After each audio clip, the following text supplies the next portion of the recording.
ಕನ್ನಡ ಚಿತ್ರರಂಗದಲ್ಲಿರುವಂತಹ ಲೈಂಗಿಕ ದೌರ್ಜನ್ಯ ಪ್ರಕರಣಗಳ ತನಿಖೆಯನ್ನ ನಡೆಸಲಿಕ್ಕೆ ಒಂದು ಮಹತ್ವದ ನಿರ್ಧಾರವನ್ನ ಕೈಗೊಂಡಿದ್ದಾರೆ. ದೌರ್ಜನ್ಯಗಳನ್ನ ತನಿಖೆ ಮಾಡಿಸಲಿಕ್ಕೆ ಸಮಿತಿ ರಚನೆಗೆ ಈಗ ಸಕಲ ಸಿದ್ಧತೆಗಳಾಗಿದೆ. ಈ ಕುರಿತಂತೆ ಒಂದು ಬ್ರೇಕಿಂಗ್ ನ್ಯೂಸ್ ಲಭ್ಯವಾಗ್ತಾ ಇದೆ, ನೋಡಿ ಬರೋಣ.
ಕನ್ನಡ ಚಿತ್ರರಂಗದಲ್ಲೇ ಲೈಂಗಿಕ ದೌರ್ಜನ್ಯಗಳ ತನಿಖೆ.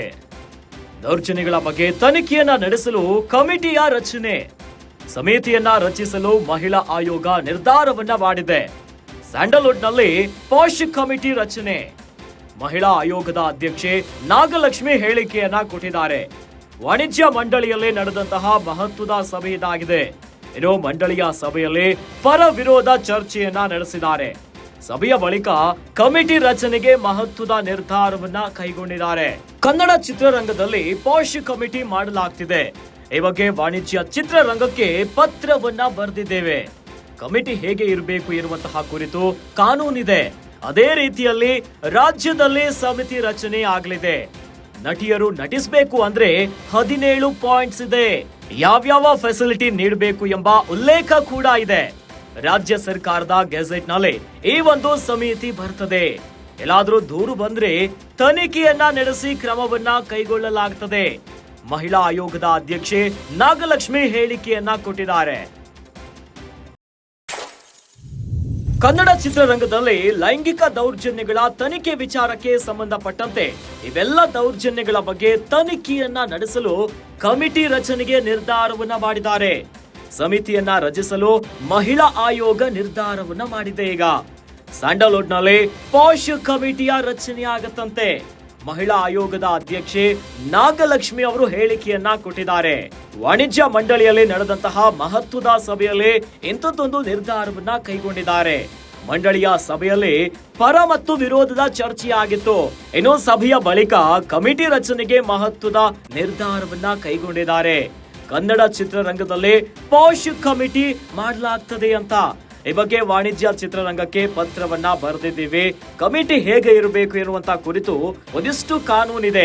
ಅದೇ ರೀತಿಯಲ್ಲಿ ರಾಜ್ಯದಲ್ಲಿ ಸಮಿತಿ ರಚನೆ ಆಗಲಿದೆ. ಇನ್ನು ನಟಿಯರು ನಟಿಸಬೇಕು ಅಂತಂದ್ರೆ 17 ಪಾಯಿಂಟ್ಸ್ ಇದೆಯಂತೆ. ಯಾವ್ಯಾವ ಫೆಸಿಲಿಟಿಯನ್ನ ನೀಡಬೇಕು ಇವೆಲ್ಲದರ ಬಗ್ಗೆ ಉಲ್ಲೇಖ ಆಗುತ್ತೆ. ಇನ್ನು ರಾಜ್ಯ ಸರ್ಕಾರದ ಗೆಜೆಟ್ ನಲ್ಲಿ ಈ ಸಮಿತಿ ಬರುತ್ತದೆ ಅಂತ ಹೇಳಿದ್ದಾರೆ. ಮಹಿಳಾ ಆಯೋಗದ ಅಧ್ಯಕ್ಷೆ, ಇವತ್ತು ಚರ್ಚೆ ಮಾಡುವಂಥ ಮೂಲ ಉದ್ದೇಶ ನಿಮ್ಗೆಲ್ರಿಗೂ ಗೊತ್ತೇ ಇರುತ್ತೆ. ಮಹಿಳಾ ಆಯೋಗ ಅಂದಾಗ ಮಹಿಳೆಯ ಸಂವಿಧಾನದ ಹಕ್ಕುಗಳನ್ನು ಕಾಪಾಡೋದು, ರಕ್ಷಣೆ ಮಾಡೋದು. ಅದು ದೌರ್ಜನ್ಯ ಇರ್ಬೋದು, ಸಬಲೀಕರಣ ಇರ್ಬೋದು, ಶಿಕ್ಷಣ ಇರ್ಬೋದು. ದೌರ್ಜನ್ಯ ಅಂತ ಬಂದಾಗ ಲೈಂಗಿಕ ಇರ್ಬೋದು, ಅಥವಾ ವರ್ಬಲ್ಲು ಇರ್ಬೋದು, ಅಥವಾ ಅಸಾಲ್ಟ್ಸ್ ಇರ್ಬೋದು. ಪ್ರತಿಯೊಂದು